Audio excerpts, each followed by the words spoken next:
This lesson explains the principles of managing water and nutrient runoff from a greenhouse. After completing this lesson, you will be able to describe sources of greenhouse runoff, explain why controlling runoff is important, and describe some methods used to control and reduce runoff. Controlling runoff from a greenhouse is an important factor in the overall management of the production of greenhouse crops. Runoff can simply be the rain that runs off from roofs and surface areas like parking lots. Runoff can also come from irrigation water that is not absorbed by the plant or held in the growing medium. Plant nutrients or fertilizers and pesticides that can be in the water are of particular concern because of potential negative impact on the environment. Some ways to manage runoff include reducing the amount of water used, applying only as much fertilizer and pesticides as needed, capturing runoff in a pond or lake, and recycling irrigation water and fertilizer. Applying only enough water to thoroughly wet a container or growing area, but allowing little or no water to run out of the area or container is an effective way to reduce runoff.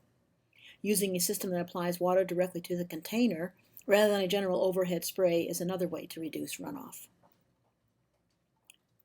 Some examples of systems that direct water to a container are drip tubes, ebb and flood benches and floors, capillary or cap mats, and hydroponic systems. Cap mats work by supplying water and fertilizer at the base of the pots and having the water and nutrients move into the pot by capillary action. These images show a drip tube system and a cap mat system.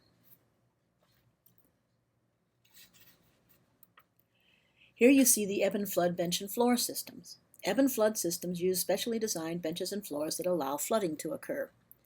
As with the cap mats, capillary action moves water and fertilizer into the containers. Two different types of hydroponic systems are shown here. Runoff from the system on the left usually is not recycled, but the application of water is highly regulated to have as little runoff as possible. The system on the right almost always uses recycling. Capturing runoff into a lake or pond requires using the drainage system to direct the runoff flow into the body of water.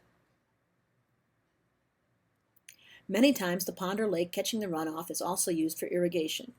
Usually the addition of rain or spring water will dilute any fertilizer or chemicals in the runoff to safe levels.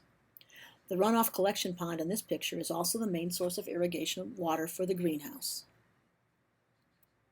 In systems where runoff is recycled but not by using a lake or pond, the runoff is collected in a tank or cistern. This presents several challenges, including the possibility of spreading disease, creating nutrient imbalances, and potentially prohibitive costs. To reduce disease risks, water can be treated by filtration, heat, copper ionization, UV radiation, ozone, or other methods. To prevent nutrient imbalances from occurring, careful monitoring and management of nutrients is required.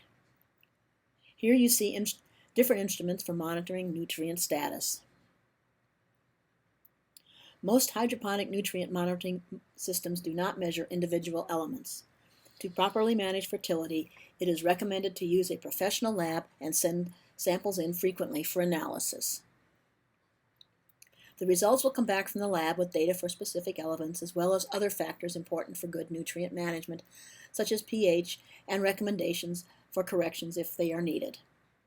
Here is an example of a fertilizer analysis report. Following the recommendation allows a grower to not over-apply nutritional elements.